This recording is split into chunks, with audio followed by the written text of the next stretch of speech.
Okay, everybody, this is our follow-up video. Like I told you on the last video, we are going to build a greenhouse from the prototype of the A-frame aquaponics system that we had in the beginning.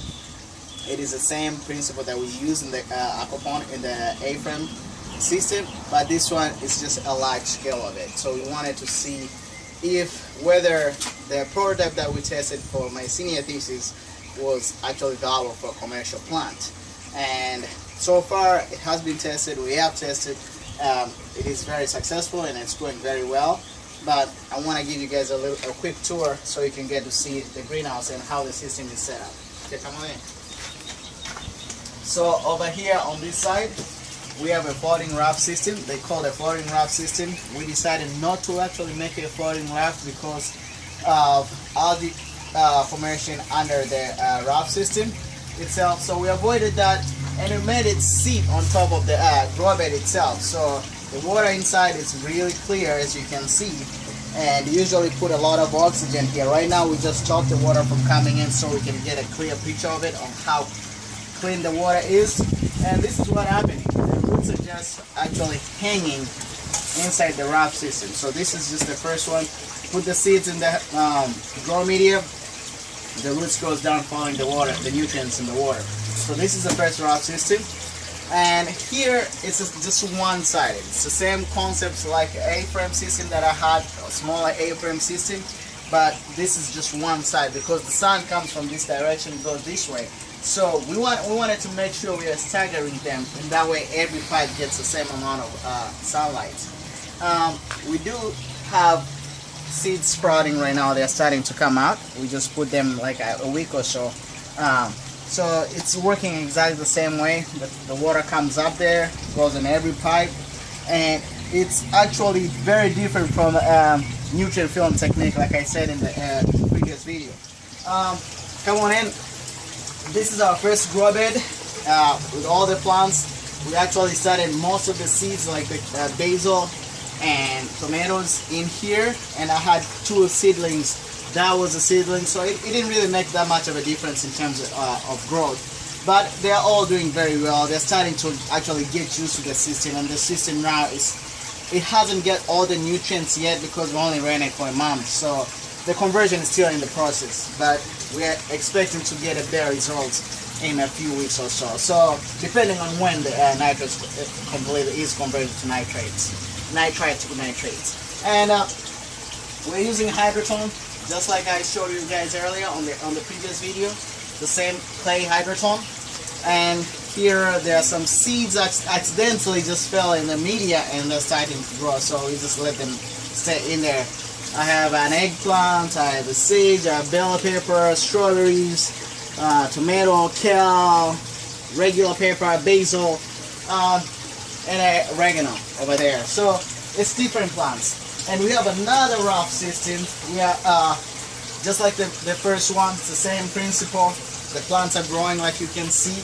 We are moving them from this side. This is our nursery side. That's why it has all these holes. And that way we have a constant flow, constant supply of plants throughout. So we start them here. As they grow, we move them on the second aisle, which the holes are a little bit spread apart, and then that is a harvesting aisle. So we expect them to be on that aisle when they're very, very large. Okay? And that's where we are harvesting them from there.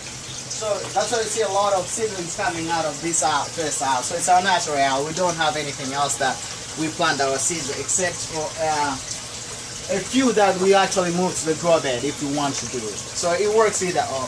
And over here I have more bell pepper and some habanero pepper and kale and basil and tomato again.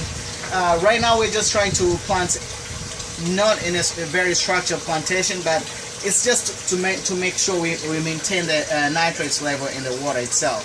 So as the system grows and gets matured, we can actually start rotating the plants better and decide what we actually prefer to grow for sale, of course. And this is my favorite thing, and as I like to show it every time, it's a bell siphon. So we're gonna show you a little bit of the first fish tank, and I'll tell you why I have it in here. Right now it might not make sense, but it'll make sense in a little bit. So when you look under here, You can see that bell siphon that I just put in already kicked in. It's draining all the water from this side to here. This is our fish tank. It's about 1,000 gallon fish tank. I have catfish. All the bottom feeders fish are in this side. Hold on just a second. All the bottom catfish are on this side. We'll just climb up here and open a little bit more water. Okay, so now the bell siphon is starting, as you can see, so it gives a plenty amount of oxygen to the catfish under here. And these guys will help a lot of algae control.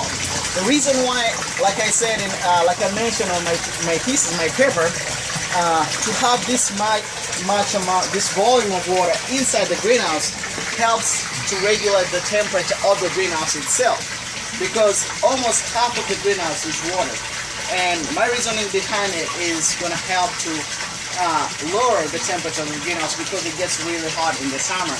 So the temperature of the water, because it's constantly moving, will help to cool the greenhouse. And another cool thing that I also want you guys to see is how I designed my windows. My windows are up there. They open up. They're going to have a mercury latches. When they get heat up, they open the window towards up. So because the heat rises, and it will open up. So I can't reach it right now, but I would have shown you guys how it works. Hold on just a second.